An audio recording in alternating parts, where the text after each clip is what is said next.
Fes, balik lagi bersama gue di obrolan High Talks.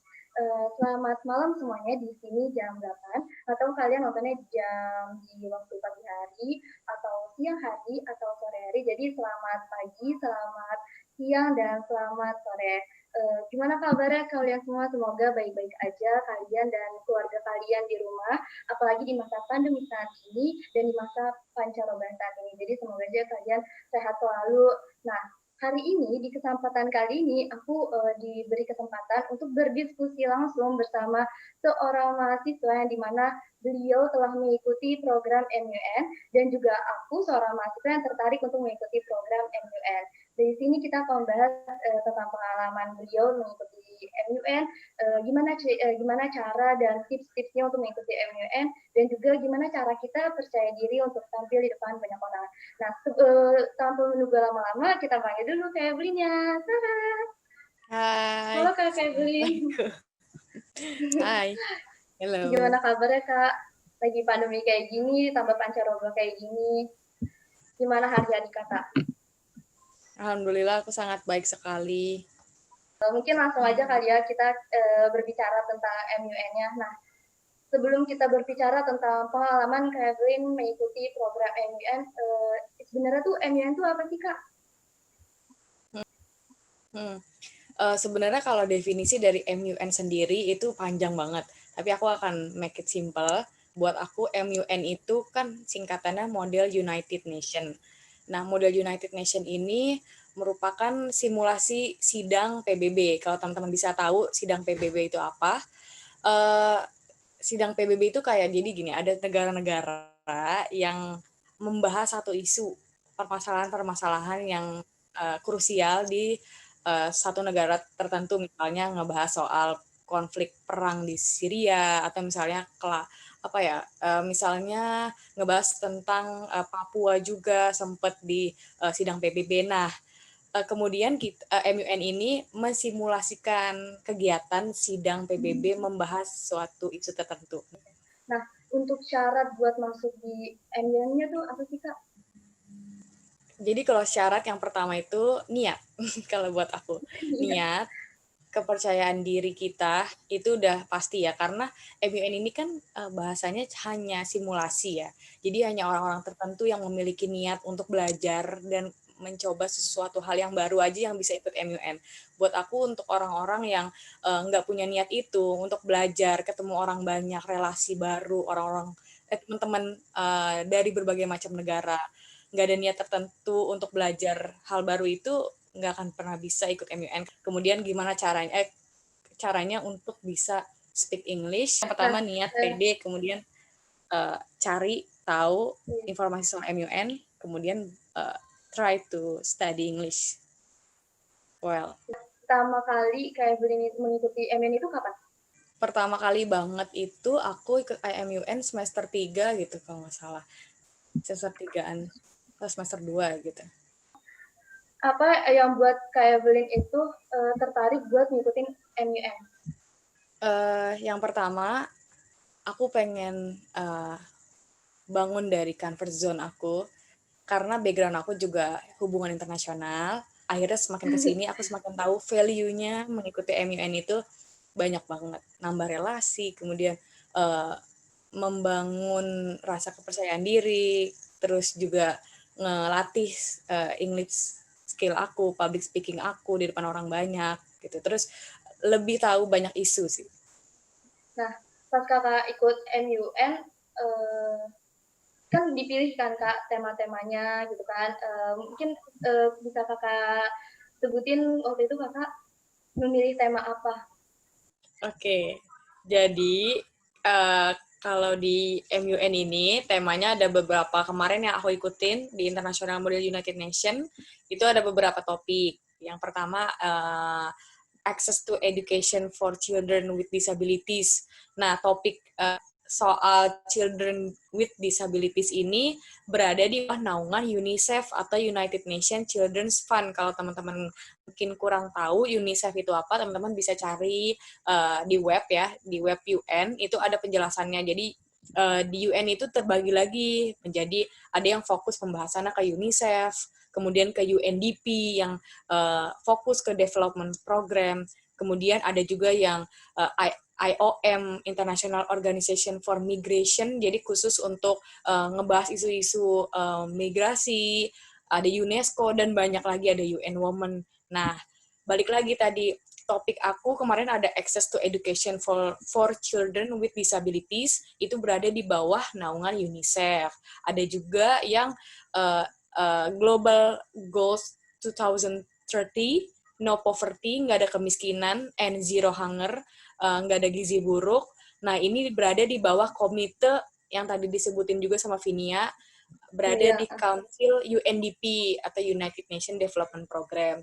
Ada juga topik protection for migrant workers. Nah, ini ada di bawah IOM, di bawah Council IOM. Kemudian ada juga soal addressing mental health, kemudian ada juga soal protection cultural property in times of armed conflict. Nah, ini biasanya dibahas sama United Nations Educational Scientific and Cultural Organization atau biasa disebut UNESCO. Jadi banyak sih. Nah, yang paling menarik dari MUN kemarin yang aku ikutin ini, itu ada topik judulnya The Role of Women in Post-Conflict Recovery. Ada juga The Role of Women in Parliament. Nah, itu tuh yang paling aku suka. Itu berada di Council UN Women. Jadi kita ngebahas nih isu-isu gimana sih di Afrika perempuan udah berperan besar gak sih di dalam pemerintahan, gimana di Indonesia udah berperan besar gak sih di dalam pemerintahan. Nah, nanti akan dicari tuh solusinya, apa sih bareng-bareng dari UN menetapkan di pemerintahan harus berapa persen wanita yang berpartisipasi, seperti itu. Jadi banyak sih topiknya, cuman kalau yang kemarin aku ada beberapa itu tadi aku udah sebutin. Gimana sih kalau program MUN tersebut berjalan? Oh, untuk IMUN, jadi aku ngejelasin IMUN ya, yang aku ikutin kemarin, itu berjalan sekitar 2 hari. Kemudian karena ini virtual, jadi kesannya agak boring karena kita dari jam 1 sehabis zuhur sampai malam jam 8 itu kita masih online conference, dan itu lumayan lama walaupun ada break-nya, tapi kita ini dari berbagai macam negara punya beda jam juga, jadi kita harus menyesuaikan jam mereka. Gimana cara kakak membagi waktu antara MUN ini sama waktu perkuliahan kakak? Alhamdulillahnya, aku kemarin pas ikut IMUN yang terakhir, itu kan lagi e-learning terus, jadi aku bisa membagi di mana aku belajar dari kampus, pelajaran kampus, sama fokus ke IMUN. Nah, by the way, kemarin itu aku juga sempat dibebani untuk menjadi kampus ambassador internship IMUN-nya. Jadi aku juga aku nggak hanya ikut MUN, tapi aku juga harus jadi ambasadornya mereka. Aku harus jadi sales ya, salesnya mereka untuk ayo ikut IMUN. Jadi fokus aku selain laptop untuk focusing on issue, aku juga harus lihat di HP kayak siapapun yang mau ikut, ya kan, aku balas-balasin teman-teman yang konsultasi soal IMUN. Nah, itu bagi waktunya gimana? Bagi waktunya, kalau aku sendiri sih ya, aku lebih gini, Senin itu apa, Selasa apa, kan orang beda-beda. Nah, orang tuh ada yang bagi schedule kayak jam 8 sampai jam 10 ngerjain ini, jam 12 sampai jam 1 ngerjain ini. Kalau aku nggak bisa kayak gitu, aku pengen full day aja. Kayak Senin, aku fokus ke pelajaran kuliah, full. Selasa, aku IMUN, tapi menyesuaikan ya dengan waktu yang udah dikasih sama IMUN sama kampus. Kalau bentrok, nah itulah, kalau bentrok susah. Cuman kalau bentrok ya aku selipin dikit mana yang lebih mana yang lebih krusial dan penting aku dahului. Bekal dan skill apa sih, kayak skill apa yang perlu kita kuasai untuk mengikuti MUN gitu? Public speaking, terus skill negosiasi, skill bahasa Inggris pasti, bahasa Inggris masukin ke public speaking aja ya. Sama negosiasi sama diplomasi sih. Maksudnya kan kalau negosiasi tuh Kalau di IMUN langsung, kita bakal gimana caranya stand kita atau opini kita tuh disetujui sama semua negara gitu kan. Nah makanya kita berusaha untuk negosiasi, kayak bahasa kasar gini, ayolah setuju lah sama gua. Cina Oh tuh iya, iya. cuman pengen melorotin lu doang gitu loh. Tapi Oke, kita oke. pakai bahasa yang formal, bedanya gitu. Mm-mm. Kayak ayolah, Indonesia tuh uh, aliansi lu gitu. Kita tuh bukan sekutu gitu-gitu loh. Nah, itulah negosiasi gimana caranya. Makanya pentingnya anak HI itu adalah negosiasi and diplomasi untuk memperkuat stand kita biar semua negara setuju. Gimana cara kakak agar percaya diri untuk tampil di depan banyak orang? Ketika berdiplomasi, kayak negosiasi, itu kan perlu kita adanya rasa percaya diri gitu kan. Karena gimana cara kakak untuk percaya diri itu? Nah, kalau untuk diri aku sendiri, gimana caranya aku bisa percaya diri adalah karena aku ngerasa aku harus prepare well. Kalau aku ngerasa prepare well, itu maksudnya bukan stres kayak nyiapin bukan, tapi kayak lebih oke, sekarang isunya ini, gue paham nih isunya soal apa. Gue paham nih benernya gimana. Gue paham nih siapa aja yang ini siapa aja yang uh, bersekutu di isu ini. Aku itu dulu. Kalau kita udah tahu, kita bakal pede lama-lama untuk membuat stand kita kuat di mata dunia gitu loh, di mata teman-teman yang lain. Itu kalau dalam konteks PD di MUN. Coba usahakanlah di acara MUN pertama yang kalian ikutin, oke, nggak apa-apa nggak ngomong, nggak apa-apa nggak beropini depan mereka. Nanti coba lagi MUN lagi, kedua kali. Lama-lama ada tuh rasa kayak, masa gue diem doang sih di sini gitu kan. Cobalah ngomong sekali. Karena kalau di MUN pun kalian baca teks. Aku pun selalu baca teks karena di teks itu ada data berapa persen penduduk ini. Nggak mungkin dong kita kayak sok jago, emang kita presiden. Bukan, jadi kita kayak pakai teks, berusaha lah ngomong in my opinion bla bla bla bla pakai teks tersebut. Jadi kalau di MUN itu selalu pakai teks karena kita harus lihat datanya. Kita nggak bisa ngomong sesuai apa yang kita uh, tahu aja gitu loh. Seperti Mm-mm. itu. Jadi kalau di konteks PD di MUN, pertama kalian tahu isunya apa, permasalahannya apa, kenapa bisa terjadi. Kemudian yang kedua, coba improve kepercayaan diri kalian di MUN kedua kali atau ketiga kali. Nah, position paper sendiri itu gimana cara kita membuat position paper yang baik dan benar gitu Kak? Agar pihak dari MUN-nya tuh ngelirik position paper kita. Position paper secara general, yang penting ada gini, paragraf pertama itu biasanya difokusin untuk what happened in your country, kayak what happening in your country, apa kebijakan yang sedang diterapkan di negara kamu. Nah, untuk paragraf kedua, usahain itu udah masuk ke dalam kebijakan di Indonesia seperti ini. Dengan tahun segini kebijakannya ini meningkat, tahun segini kebijakannya naik menjadi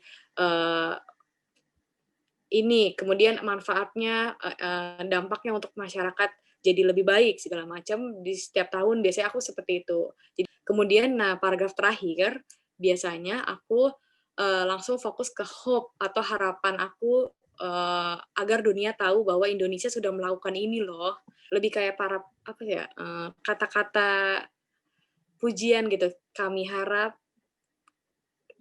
dunia akan menjadi damai seperti itu. Catatan lagi untuk membuat position paper, kalau bisa 1 lembar aja, dan kalau bisa pakai bahasa Inggris yang formal. Hal apa yang harus dihindarin ketika ada di forum MUN ini Kak? Ingat, kita tuh ikut MUN ini untuk meresolusikan sebuah konflik, mencari solusi dari sebuah permasalahan bersama loh, seluruh negara dari satu topik yang sama. Jadi jangan egois sendiri, pengennya menang sendiri. Jadi kita kan bersama-sama mencari solusi. Jadi baiknya bagaimana nih dari saya sebagai Brazil memberikan solusi seperti ini, karena di negara saya sudah menerapkan kebijakan ini dan ini berhasil di negara saya, seperti itu. Nah, bagaimana di negara yang lain? Ayo kita bersama-sama bikin draft resolution-nya bareng-bareng. Jadi jangan egois. Nah, di MUN itu sendiri, apa yang Kak Evelyn tuh, apa benefit apa yang Kak Evelyn dapatkan ketika mengikuti MUN? Pertama, relasi ya yang tadi aku udah sebutkan berkali-kali, relasi yang anti mainstream kita dapat dari berbagai macam negara, background yang berbeda-beda, itu yang pertama.